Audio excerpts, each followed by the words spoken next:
What's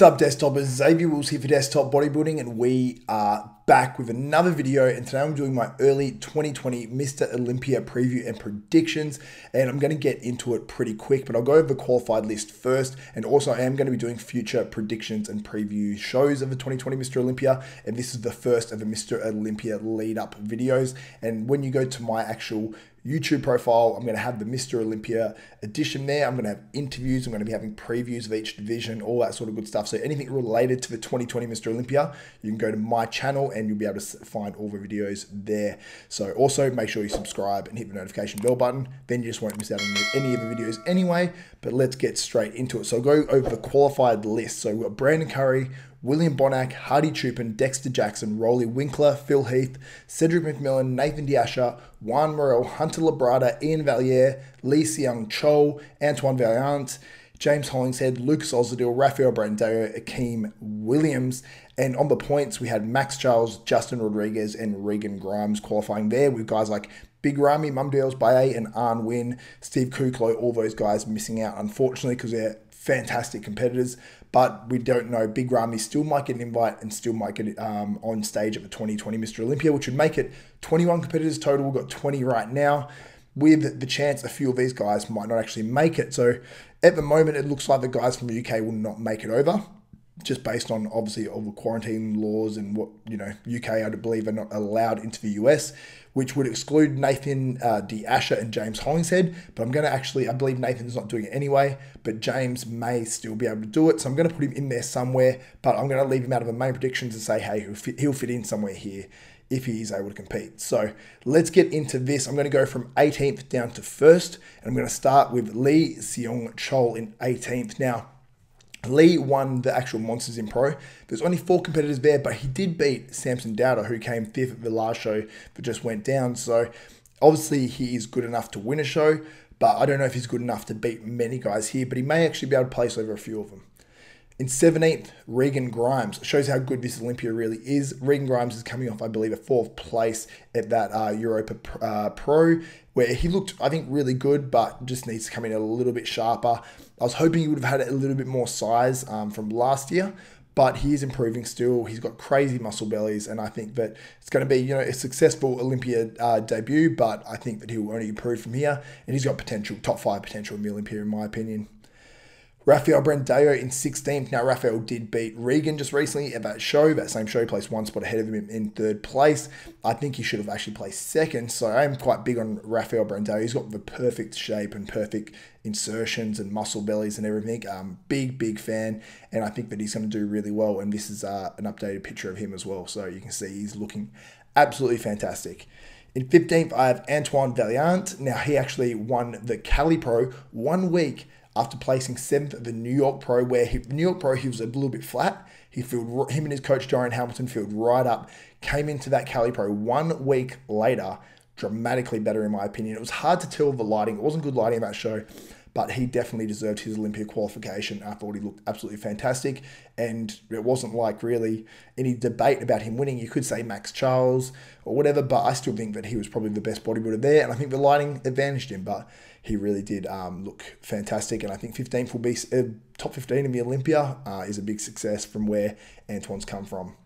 In 14th, I have Ian Valliere, placing 1 spot ahead of fellow Canadian Antoine, and Ian, he won that New York Pro. So I thought that, you know, you could argue the win and all that sort of stuff, and Ian really did cop a lot for that win because a lot of people didn't agree by the photos and video, but he still won his way there in a very impressive lineup. So the judges obviously do like what he's bringing to the stage. In 14th, I think would be a disappointment for Ian at this Olympia, but I've got to place everyone somewhere. So Ian Valliere in 14th. In 13th, I have Juan Morel. Now, Juan's actually placed in the top 10 of the Olympia before, and he has potential to do it here again. I believe he is competing as far as I know, but maybe he isn't. And I'm predicting him in 13th place here. I just don't think he's big enough to really rock the top 6 or anything at this point, but I believe he can get him a top 10. Cedric Mcmillan I have in 12th place. Now, Cedric Mcmillan is just a roll of the dice. Like, if he comes in really sharp, he could be a top 6 guy in this lineup, potentially. or at least a top 8. But if he doesn't, he could fall down to last place, honestly. That's how volatile Cedric is. So I've chucked him somewhere in the middle in 12th place here. In 11th, I have Max Charles. Max Charles always brings conditioning. He's working with Milos Sarcev now, so I feel like he'll probably, most likely, will place top 10, but I've got to put him somewhere, and I'm sort of banking that these other guys nail their conditioning, but if they don't, Max Charles will be in there taking a top 10 finish at this year's Olympia. In 10th, I have Lucas Ozil. Now, he came second of that Europa Pro that was just on recently, but he wasn't at his best. So judges obviously like what he brings to the stage. He wasn't at his best and still placed second. So that says something about Lucas Ozil because he's got some freaky muscle and he generally gets really, really freaky conditioning. So if he can bring that to the Olympia stage, he's going to get another top 10 finish. After last year, I believe he finished 8th place. So Lucas Ozil in 10th.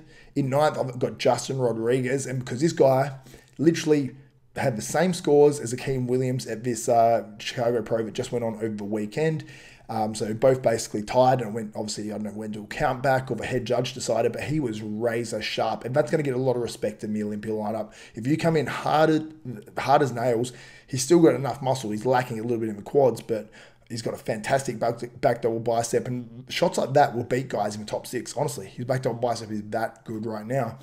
So I think that he has to be a factor, at least in that top 10. I think he's going to bring it again, and he's improving at a very rapid rate right now. So I think he can make improvements between Chicago and the Olympia. So Justin Rodriguez in 9th. In 8th, I have Akeem Williams. Just beat out Justin Rodriguez, and I think the same would happen at the Olympia. But if Akeem doesn't bring it, he will slip. But if he brings it, he's a top 8 guy for sure, potentially top 6. But I think in this lineup, he'll be 8th place. In 7th, I have Dexter Jackson. Now, this would be disappointing for Dexter. It's meant to be his last Olympia, but he did say if there's going to be no crowd, then he's going to go around again, basically. So, Dexter Jackson, I think that this is a tough lineup. He could place higher because guys could slip, coming out of condition, like a Rolly Winkler, a Hunter Labrada or someone. But based off of these guys, what I think they'll bring to the stage, I'm going to put him in 7th, but Dexter has the potential to be top 5 easily in this lineup. In 6th, I have Hunter Labrada. Now, this would be a crazy Olympia debut from Hunter, and I think it will be. I think Hunter's got his head screwed on properly. He's got the muscle bellies. He's got pretty damn good conditioning. Can still come in a little bit sharper, I think. And if he improves from when he actually won in Tampa to here, I think that he's going to place top 6. In 5th, I have Rolly Winkler, pretty much the forgotten man going into this year's Olympia because everyone's talking about Brandon, everyone's talking about Phil, everyone was talking about Flex Lewis, obviously who's out now. But, you know, Rolly's sort of been forgotten because he's had a few disappointing performances lately in terms of conditioning. But if he can figure that out, if he can come in really sharp, we know he's a mass monster. We know he's got pretty decent lines anyway. Rolly can place not only top 5 here, but he could really contend with some of these top guys if they miss the mark. So Rolly Winkler in 5th. In 4th, I have Hardy Chupin. Now, I think Hardy has the potential to win this year's Olympia. Hardy is that good, but he has to have guys to slip.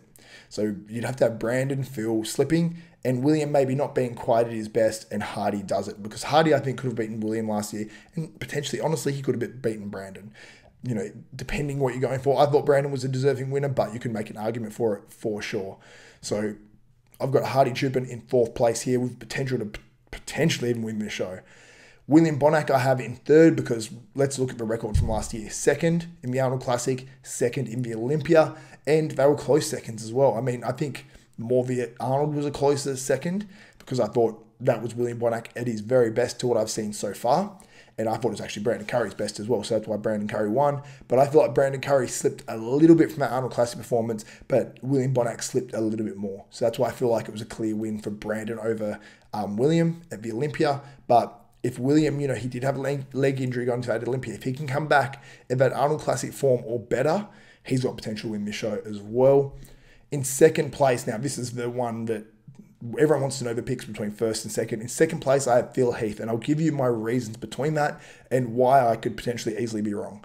So Phil Heath, I have in 2nd. Now, he's a 7-time Mr Olympia. We haven't seen him on stage. It's going to be for, what, 2 years and 3 months, 2 years and 4 months. It's a decent amount of time when you're in your early 40s for your physique to change potentially. Now, he obviously had that surgery, and it could well be changing for the better. That's for sure. And I'm excited to see Phil's return because there's going to be shots that he's going to take off Brandon, I think. I mean, like the back double bicep, Phil is almost unbeatable on that shot to anyone in the world.